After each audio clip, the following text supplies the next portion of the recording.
I don't think that they were trying to be legends or whatever, and I don't blame Kodak Black for trying to say that. You know what I'm saying? I'm up there with them, but like they came into the game like, oh yeah, we're legends, we're living legends. Like, right, they didn't come into the game. That we kind of gave them. We kind of gave them their status right, quo. Exactly. It was like, no, they're legends for going through all the BS, and then that's what I'm talking about. The people voted them the legends. The people get to say that. You don't get to say that yourself. Exactly. Well, you could say that, but you can say it, but I don't think you can't justify yourself. And right. Like, I'm the next Pac. I'm the next this. No, like the people get. Artist was popping to say, "Yo, I'm legendary," but it's more certified when it comes from the people. Put it this way: if the people crowned you the king, it's better than you crowning yourself. Put it this way: self-personal recommendation. Yeah, exactly. Yeah. Exactly. That's what I'm talking about. Put it this way: like Kendrick, he don't go around. Well, besides that one thing he did with the little that little thing, but the control arm verse. But besides that. You won't see Kendrick going around saying, I'm the king of this, I'm the king of that. Like, right. It's just kind of spoke about like, yo, Kendrick. I mean, exactly. Kendrick got that. What's known, there's no need to explain. And that's just the thing. But I understand these young generation, they want to. He's saying, I got a story to tell. I got a story to tell, and the old heads ain't giving me a chance and shit like that. So he has to say these shits to get people's attention. And I understand that. But there's a fine line between getting your recognition and disrespecting it. Yeah. You know what I'm saying? Yeah. You don't see that in rock and roll. You don't see that in country. You don't see that. Period. Like, right, exactly. We're the only genre that disrespects the people who took the bullets. Like you said, Biggie and Pac literally took the bullets for us. For the new generation to come up with rap. They literally took the bullets. But now let them still be alive though. They probably might not have the same respect as they would have back then for taking them bullets. You know what I'm saying? Now you got people like T.I. saying, oh, well, I would have been just like Pac or whatever he said about. He said that little slick comment about Right. Yeah, I heard that too. But it's just crazy, man. It's I mean, yeah, there's people. I mean, like, yeah, they're still living legends now, but still, like, they're the ones who they literally took the bullets for the hip hop community. For the hip hop community, and for the little while that they've been there. Remember, Pac didn't only just rap; he was in movies. He was, you know what I'm saying? Pac did a lot in the space of time that he had as an artist, and he died at a young age. But they wouldn't have given that same credit, let alone if he still was living to this day. They're like, oh no, he's still living, he's still doing this thing. Right. But they would have been like, wait, oh well, he's 25, he only lived till 25, and he did this, and that. Right. They're looking at on that time span. But then the young generation today, you know what it is? I mean, like I said, I was raised in the 90s or whatever, but I can still appreciate young music. You know what I'm saying? The thing I can't appreciate is the disrespect, because why divide us? You know what I'm saying? If you support your legends and support the people who paved the way for you, then we get taken more seriously. You know what I'm saying? They use dying as an excuse, just like how to give X that same respect. They're like, oh, X is the new legend, and X Tupac now. Right. Like, because he died in that little time span, but he made so much music and this and that. And I respect, because, like I said, I don't venture out to listen outside the box, but I should. And when I listened to X was definitely XXXTentacion. I mean, he was definitely doing some shit. He was a new pioneer.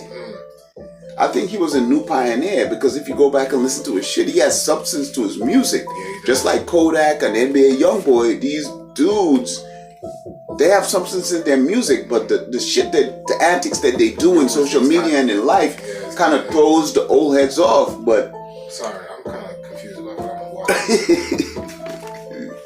No, the trash bag over the dude's head. Yeah, this shit's crazy. The way how X did his, like, because the way how he's intricate, he was able to go through in and out different genres of like not only hip hop, but like you go into like a little bit of, I guess, rock or whatever. Same shit. It's just like, and then they give him the credit because he died at a young age, but let him still be living today. They're not gonna still give him that same credit. I think emo music and shit like that is becoming the new punk music. That you want to, You wanted like the punk era wanted to stay underground and grungy and shit like that, but it became mainstream. They got a door now, and now they're using hip hop as a door to push that right little genre, and that little edge between right and edginess. But the thing I don't like about it is that we letting any and everybody come into this shit with their hip hop bullshit, and you know what I'm saying? They're exploiting the black community. They just exploiting the shit now because it's the biggest genre right now. They're like, oh, hip hop. Used to be the rebel community. You know what? Exactly. Why don't we just use them? We're gonna get some money in this exactly. area. Exactly. They don't invite white people like that. Period. Besides Eminem, probably. Right. But let's probably make a little subgenre where we can have just right. A little bit of Vaseline in there. Oh right. Exactly. Exactly. So we get the best of both worlds. Exactly. We can have a little bit of white. We can have a little bit of this. Right. A little bit of that. And get some money off. And they spend the money and they come to see it. So it's easy to manufacture an artist right now. But when you're talking about a whole pro-black fucking community, talking about this is all hip-hop, this is just us. Yeah, it's crickets. Yeah. It's fucking crickets, man. It's crickets. No Vaseline. It's no Vaseline. You can't come in here without getting fuck out of here. Get the fuck out of here. Now unless you're Eminem and you prove yourself. But this is the era of being the victim, though. You know what I'm saying? I mean, it is the era of being the victim. I'm sad, I'm depressed, so listen to me. But that's before it was, and I understand that the victim, you gotta have a voice and shit like that, but that's becoming the norm. But it came like back then. It wasn't more of like, oh, like I'm depressed. It's like I'm depressed, but I gotta do this shit to get. I gotta get this exactly. Shit off. I gotta get this depression out of my mind by doing this. Doing this shit, exactly. I'm not gonna stay here depressed. I'm not gonna stay here depressed. I'm gonna do this. I'm gonna do this and do that to get over, and that's the music that really resonated with people. Like, I'm going through this, but you know what? I'm gonna do this to survive, and whether or not whatever obstacles in front of me. But now you have kids talking about, oh, I'm giving up. I'm about to fucking. It's all about giving up right now. It's all about giving up. I'm the victim. I'm depressed. So fuck it. It feels good. You know what I'm saying? Making kids feel good. Like, oh yes, I am depressed. Yes. Because everybody could relate to it. As long as you have substance out there that people can relate to, they're gonna gravitate to it. But again, look at what they're pushing now. But that's what they're pushing, and that's what I'm saying. We shouldn't push music to bring people down. Right. Music should be an outlet to uplift you. Exactly. You hear DMX, he'll cry out in his music, but he's like, I'm trying to get over this shit. Exactly. Like, perfect example is DMX. He would cry in his music. He would cry in his performances, but he still would come out of that and give you some fucking lyrics. I'm down here, but I'm doing everything I can to get out of this shit. Of course. I ain't gonna sit here and like, I see shadows in my dream. I see shadows in my dream.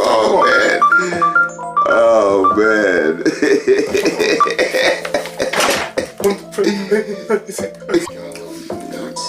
Yeah, but like we were saying, like with DMX.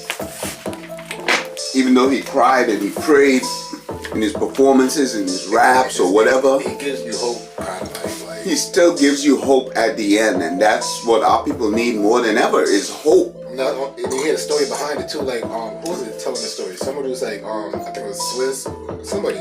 Right. It was like, oh, they went to his house, and nigga had busted up windows and shit. And all he had was like, he had busted up windows. Like, that's where he lived. He had pit bull that he had with him all the time. Right. That was like the only thing. DMX always had the dogs. That was the only thing I really cared for him like that. Exactly. And stories like that, and he's over here talking about what he talking about in his music. It's like, come on, if this nigga's living down here like that, and he's over here spitting inspiration.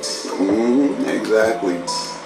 But you have kids out here living in suburbs and talking about. Exactly. I mean, times have changed, and yeah, they do. But the message that they spread is like, come on, like to the black kids. But if you put this out there, a lot of people is gonna say these are old heads talking. How old are you? Yeah, how old are you? I get it. No, but how old are you? Me? For the record, yeah. Right now, how old am I? Yeah. 23. So you're 23 and you can still reflect and appreciate the old and the new. Yeah. Okay. I just didn't want to sound biased, you know what I'm saying? Because I'm 40 something. So That's what I'm saying. Like coming from like my perspective, I'm like, there's no reason why a kid like my age can't still respect music like that, like DMX or something like that. There's no disconnection there. Like you just have to really listen. Right. And I don't think we have to disrespect anybody to elevate ourselves. So. No, but of course, everybody has their own little thing going on. Right. But I'm saying at the same time, you can't put down the other one without. You know, Right, yeah, we can't step on somebody's head to try to get up. You know what I'm saying? Especially somebody who set the foundation. I mean, look at what's on the screen right now. We listen to everything, so like it's like yeah, of we course. listen to them. We listen to everybody. But We like listen people like that, and they like Kodak Black trying to disrespect like old generation and stuff like that. Like that's. Yeah, he talks about the old head a lot and whatever. But you know, I don't know if that's his thing or that's just something he does for attention or whatever, or that's how we really feel. But if that's how we really feel, like, but Master P reached out to him and he didn't want to hear what the fuck he had to say. So That's all of it. Thing. He just hasn't been opposed to like the old head. right, so he has to actually live through it and feel it and go through it himself. You know what I'm saying? Not everybody's gonna be receptive, but like I said, all I would like to appreciate is the younger generation saying, "Hey, listen, these are people who paved the way." I can't say nothing, but not that you can't critique them, but there's a certain level of disrespect that you can't give to people, especially the ones who have died. Exactly. You know what I'm saying? If you're dead, you can't Like, really. come on, like there's people here that's been here before you paved the way that if Exactly. they haven't been here, you probably wouldn't even been making it this hot right now. Exactly. There's people who cussed out fucking executives who's probably got them out the way. Now there's new people in power now who got you in a position now. Exactly. They probably knocked out some people that you would have problems with right now. Right. Exactly. Exactly. You probably would have been dealing with with what's his name? YouTube owner. Kevin, Leah Cohen. Leah Cohen. You probably been dealing with Leah Cohen without Damon Dash fucking ratchet this thing out the game. Exactly. So we need that balance. And you would have been getting raped up right now. Exactly. Damon Dash definitely. Yo, man, the nigga. You gotta pay respect to the You gotta pay respect to that nigga. I don't give a fuck. Damon Dash is one of my fucking I don't care if you don't care about it, but at least do the research and respect the people. Exactly. That's what we don't do. We don't do the research and find out about it. Because like I said, look country, rock and roll and shit like that. They have a Rock and Roll Hall of Fame. What do you think they made that for? They made that to respect the people who lay down the foundation for I might not rock and roll. I might not know Supreme or whoever it is, but I gotta respect what they do for the game. Exactly. You know, I don't gotta know, but you gotta respect them. Exactly. At least know the history. We don't know Jay Prince, but we respect what he did for the game with raffle off records and shit like that. And make a while and